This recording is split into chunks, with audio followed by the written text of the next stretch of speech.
Hey, this is Crystal from Homestead Odyssey. Thanks for joining us again today. We are doing our week 3 and 4 check-in on our baby chicks today. I had recorded a whole bunch of stuff for week 3 and somehow that video disappeared. So don't mind the kids screaming in the background. So week 3 and week 4 are just gonna have to be combined. Really a lot didn't happen last week. And this week we're getting ready to move our meat chicks outside.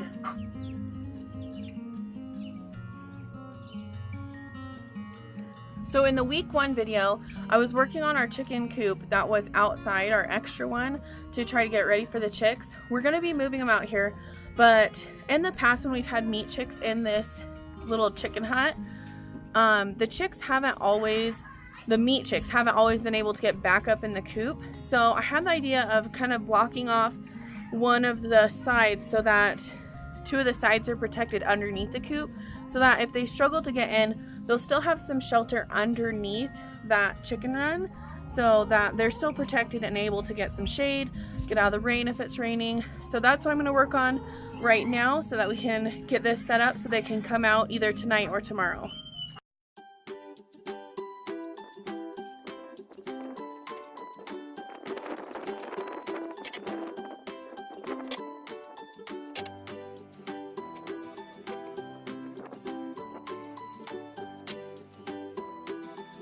Okay, so it's not the most beautiful thing.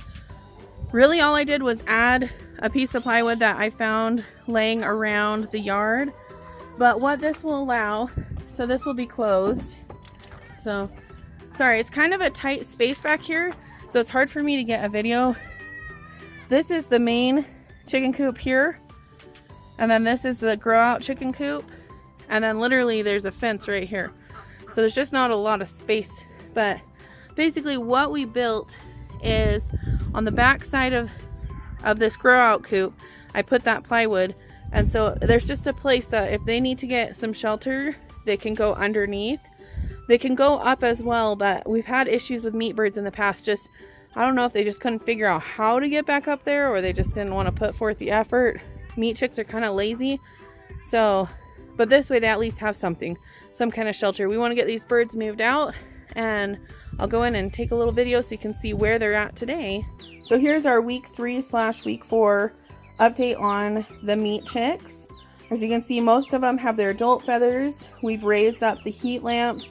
It's a lot chillier out in the garage, so they're getting used to the colder temperatures.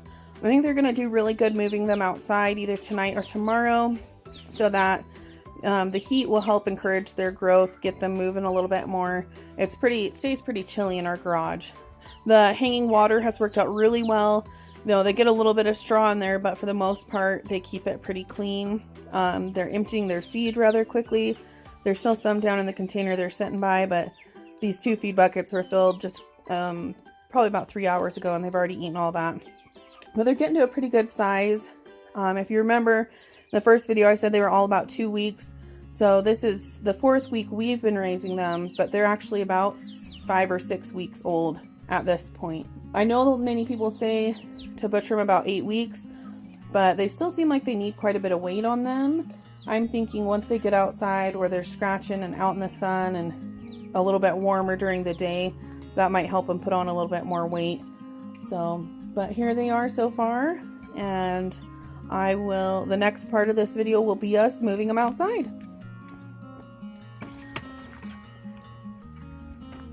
We are bringing the chicks outside today.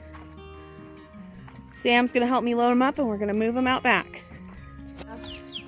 Okay, we're moving out. Grab it. Go in your kennel. Now that the chicks are out of the play yard, we are going to detach the tarp and move the play yard without the tarp into the backyard so the chicks will be able to be on grass.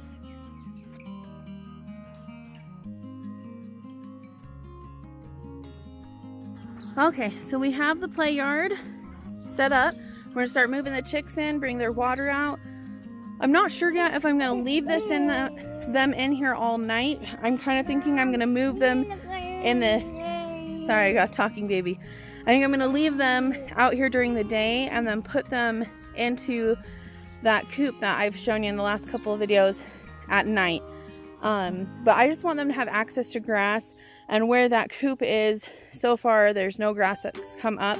I think that's something I want to change for next year, is I want to get the meat chicks later in the season so we actually have more grass for them to be on. We just, you know, it's out where we live right now, it is the very beginning of spring and grass is just barely starting to come up. And so there's just not a lot for them to forage on.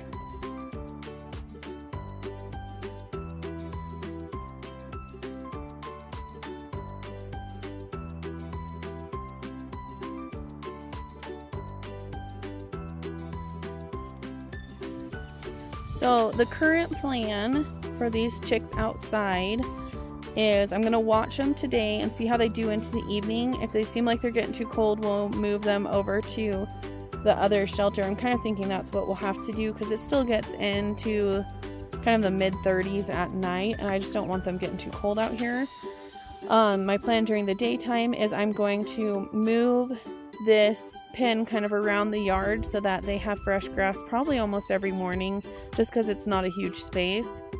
As they get better, as they get bigger, if they become too big for this space and they just don't have the room to move around, we have a whole nother one of these play yards in the house, and so I may set up another play yard and we just have to split them up so that they have more room to run around. But that makes me a lot happier to see them out here. I kind of felt bad in our garage. They were just kind of sitting around, not really doing anything. I'm already seeing them doing dust baths, digging for bugs, hopping and playing around a little bit more. And so, you know, that's what I want, is I want healthy meat, and healthy meat comes from healthy and happy animals. So if we're gonna eat meat, I would really prefer to have the healthiest meat and meat that I know that has lived a good life, a happy life, and you know, not just being stuck where they can't move around and can't be healthy and be a chicken, because we want them to be a chicken. They're chickens. Okay, so of course we had to have a bunch of bad weather come in. We have a thunderstorm coming in. I'm a little worried they're not going to be smart enough to go under the coop. Let's see if I can kind of go that way, guys. Go that way, get out of the rain. Get under here. Go find the food. Because if one of them starts eating, I think they'll all start coming in. I'm getting poured on. There we go. There we go. Okay. So we threw their food and water under this area that I covered. I'm going to go run inside and get out of this thunderstorm. But that way they're not soaking wet. So the chicks have officially spent one night outside. They seem super happy. They're digging out here, living like chickens live. It did work out for them to sleep under the coop. They seem like they stayed plenty warm. I did add, sorry for the wind, I did add another piece of plywood on this side so that 3 sides are blocked from wind and just this side is open. And they seem like they enjoyed being out here today. So that's our week 3 and 4 checking on our meat chicks. If you liked our video, give us a thumbs up, and if you know someone who's thinking about raising meat chicks, or you know, other people who might be interested, feel free to share our video. It gets us out to more people. And if you want to keep up to date with what we're doing, hit that subscribe button, and we will see you next week.